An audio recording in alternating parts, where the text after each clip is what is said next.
Code Vein 2 posted this literally 20 minutes ago, and I wanted to go through this and see if they've changed anything with blood codes and the attributes and stuff. So Code Vein 2 comes out in a little over a month and a half, and like I said, they just posted this. So obviously with Code Vein, we've already had the blood codes and the attributes and stuff. That's always been a thing in Code Vein. So this is the new and improved menu. I like this. I'm not gonna lie, I do like it. Also, it looks like what is this E thing? What is that? Is that equipped? Because I see a check mark as well. So I'm not sure. Let's just start from the top though. It forms the foundation for build customization, fighting style, weapons, and applicable forme. Which I think the forme is the newest mechanic that they're adding to the game. So I think everything here sounds like it did with Code Vein 1, except for forme. I believe that's brand new. Since they can be swapped out like equipment, they allow you to change your fighting style at any time by altering your stats, eliminating the need to reallocate parameters or retrain a character. So just like Code Vein 1, each blood code possesses unique effects known as traits. That was also a thing in Code Vein 1, so that's no different. So now we have attributes and burdens. Attributes were already a thing. Burdens, I believe, is new. The abilities that fluctuate based on the equipped blood code influence the attack power of weapons and forme, as well as HP and stamina. When equipping weapons, jails, and defensive forme, burden is applied to respective abilities. The state of the burden can result in changes to your character's actions and or grant special bonuses. Okay, so what I'm getting at is when you put on certain things, you get a burden, which will change the way that your character does things, but it can also give you bonuses on top of that. So I'm assuming it's going to have some sort of like give and trade, right? Like maybe you do more attack damage or something with one burden, but you take longer to do said things, right? Like maybe that's what that is. Strength, attack power of heavy weapons, that's pretty universal. Same thing with dex. Mind will affect the duration of support forme and affect the attack power of magic forme. Okay, so that's pretty cool. Determination mainly affects the attack power of magic form. Okay, so mind would be better for support forme, whereas determination is much better for magic forme. Okay, that makes sense. Vitality affects HP and LP, and fortitude is your stamina. Okay, so here we go. Now we're going to get into the burdens. Yeah, okay, so it is a give trade. You get something and you have to deal with something. Okay, I get it. So for example, this one, overburdened strength, increased power of close range. The penalty though is additional stamina is consumed if you miss. The higher the penalty level, the more stamina you get taken away. The state where burden exceeds the corresponding attributes is referred to as overburdened. The overburdened state simultaneously introduces both a positive known as a benefit and a negative known as a penalty. If you compensate for the resulting penalty through skillful actions, you can reap benefits. So, if I had to guess, the benefit is going to be really good.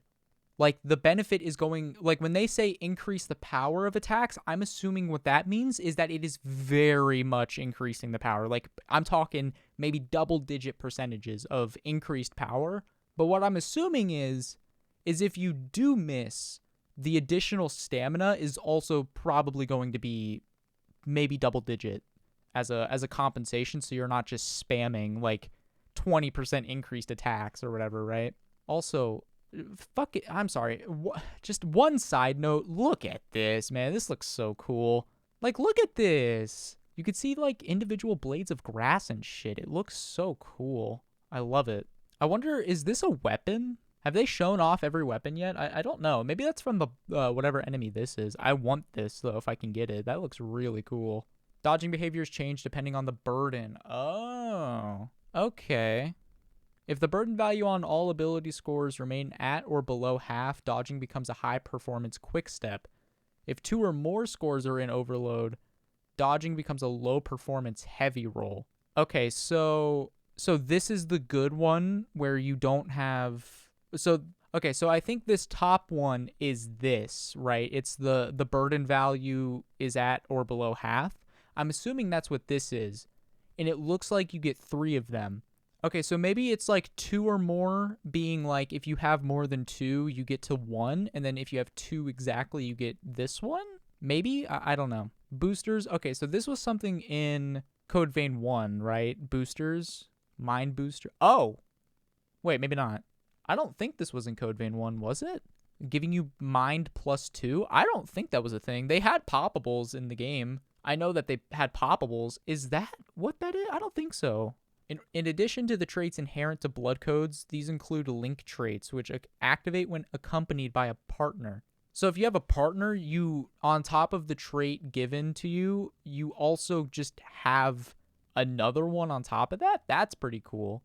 By controlling the activation conditions of these traits and causing them to trigger simultaneously, you can achieve powerful synergy in combat. This game is going to be so fucking cool. I feel like this game, like Code Vein 1 had some pretty decent like variety in the way that you could play the game, especially with the partner system. I feel like they're going really hard into that in this game, and I'm really into it. I cannot wait for like the different builds and the different trait attributes that people combine together to make some crazy one-shot builds or some shit. I think that this game is going to be insane, at least in terms of the like variety. Also, that is all. But yeah, I guess that'll do for the Code Vein 2 section of this video. So I didn't see this yesterday. Was this here yesterday? Oh yeah, it was. This looks cool. Flashlight replica, pin card, collector set cover edition of the art and lore. Okay, so that's what this is, I assume. Oh yeah, the art. It also comes with redeemable in-game rewards, including an exclusive banner, badge, and 9K iridescent. Thanks, man. It's quantities are limited. I might have to look into that. This looks really cool. I like that figure. I kind of want that statue, man. That's such a good-looking statue. I like these cards and like these pins for sure. I'm gonna look into that. But yeah, I guess if you're interested in this, here you go. There's a 10th anniversary collector set that you can go pre-order. There are limited quantity, so do with that as you will. All right, I guess I'll keep playing as Lara. I was going to dump some blood points into a different person, but I can't prestige anybody, so I don't want to waste the blood points. Anyway, as you saw at the start of the video, we had that whole thing with Code Vein 2. That looks really cool, by the way, but that is not why I wanted to make this video. I was going to make this video yesterday, but I wanted to sit on my thoughts and really think about the stuff that I was going to be putting in this video.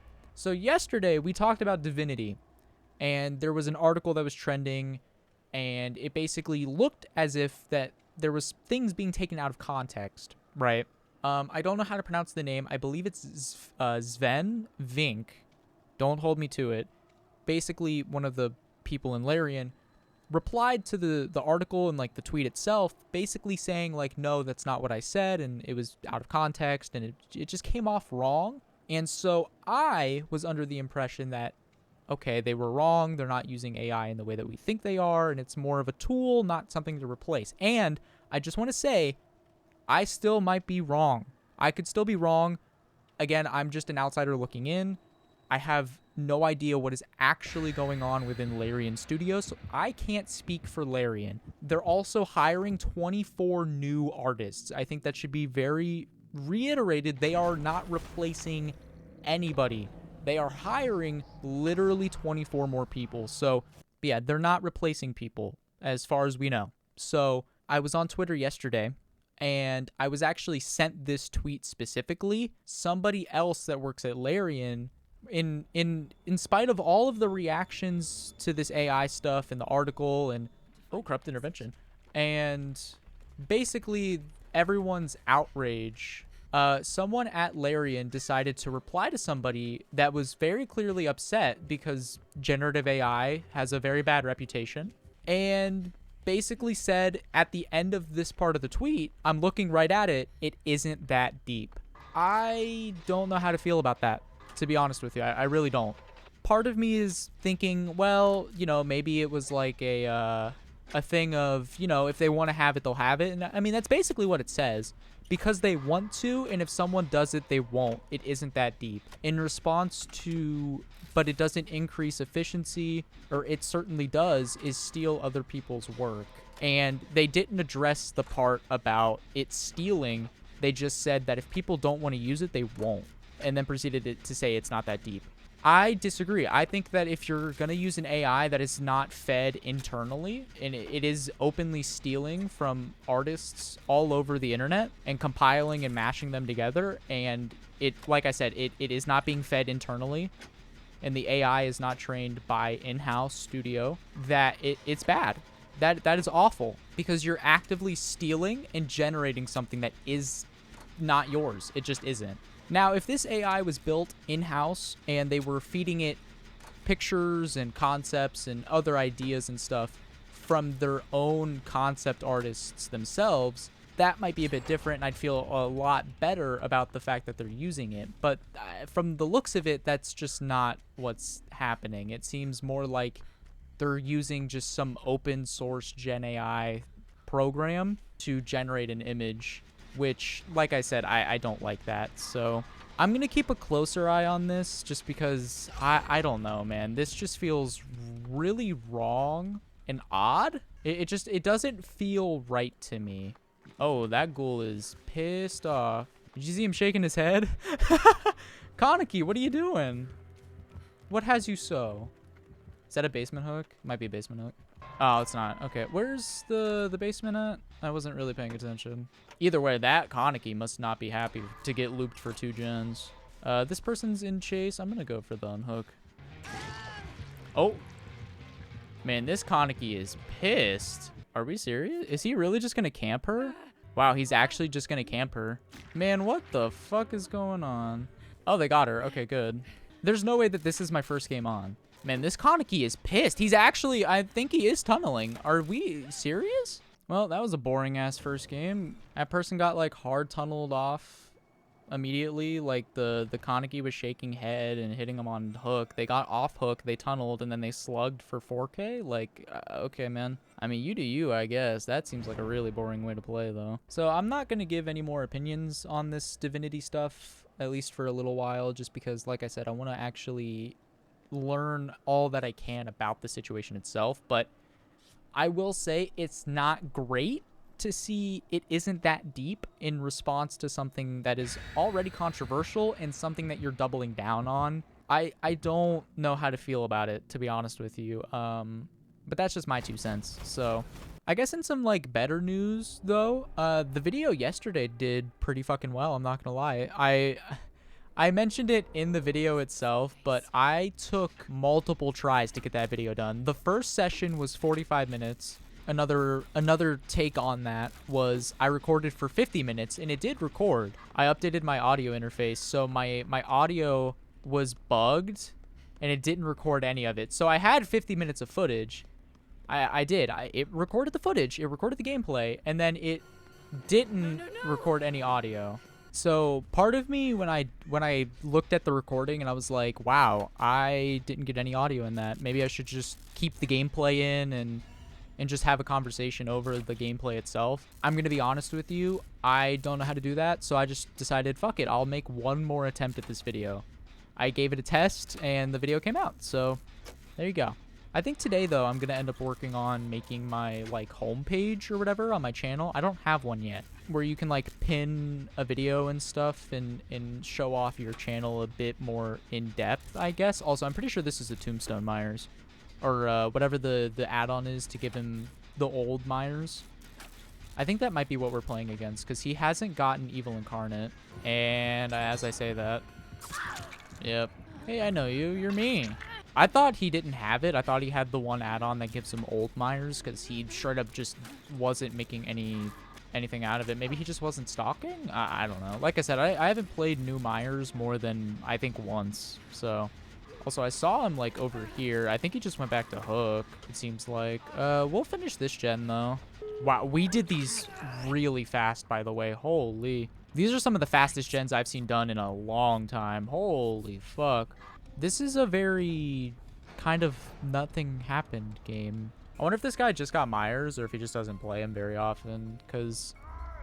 Aw, shit. Alright, well, we're back in it. Where's he going? Just grab him. Is the door, like, right here? Oh, yeah, it is. Yeah, we can all get out. Alright.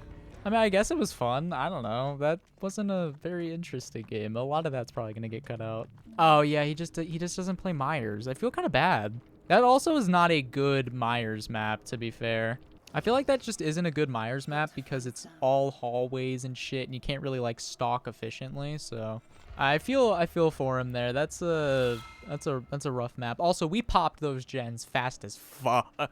I've only been recording for 20 minutes, and I'm out of shit to talk about because I did the whole thing with Code Vein already. And then I already talked about the whole thing with Divinity because, like I said, I'm not going to give more than what I've already given on it. So I don't really know. I'm just kind of out of stuff to discuss, I guess. Oh, actually, I ended up saying it in one of the obviously not used versions of the last video I made, but basically, I've been watching even more Elden Ring like challenge runs and stuff, and I want to play some Elden Ring. I've had the itch to play Elden Ring for like I usually get like weird little bursts of like, let's go play Elden Ring. I'll make like 2 characters play through the game and that'll be it. And then a couple months later I'll probably come back and do the same thing. I've been having that recently, so I might do that in a video or something like that where I just play Elden Ring because my god, I'm itching for some fucking Elden Ring. I love that game, man. Elden Ring is so good. The replayability you can get from like all the different build paths and all the different weapons and everything, it's just, oh, I love it. Actually, you want to know something I was doing yesterday? I was playing TFT, and I've mentioned that I actually do like this new TFT set. After this most recent patch, I can't say that in good faith anymore. Wow, she actually hit that. But I can't in good faith say that about the new TFT set because this recent patch is so shit, it is insane. But yeah, this new TFT patch has been, it's really bad. Feels so bad to play, it hurts. I played a couple games yesterday, and I've never been so miserable playing TFT in my life. Like, it's bad. It's really bad. Like, last set wasn't fun because it was just really boring and nothing felt good to play. This set is, like, the same 3 comps every game, and multiple people are contesting it, and if you're not running it, you don't win. Like, they just nerfed, I think it's Void and Bilgewater, and both of those are still literally winning every game. It's so fucking boring, it's insane. Don't even get me started on Noxus either. They buffed the shit out of Noxus. It's so unfun to play against. I was thinking about playing a killer game, but I'm probably not. I might just end the video here. I'm kind of out of stuff to talk about, so I'm sorry if this video ends up being a bit short from editing and all that, but like I said, I did the stuff with Code Vein 2, and I brought up Elden Ring and TFT, and I talked about the stuff with Divinity especially, and like I said, I'll look into that, and I'll probably talk about that in a different video again once I get some more information, if there is any more information to be had. So if you guys did like this video, though, drop a like down below, and if you want to see some more of this type of content, I upload pretty much every single day, so drop a sub. I hope you all have a great rest of your day, and I'll see you all later.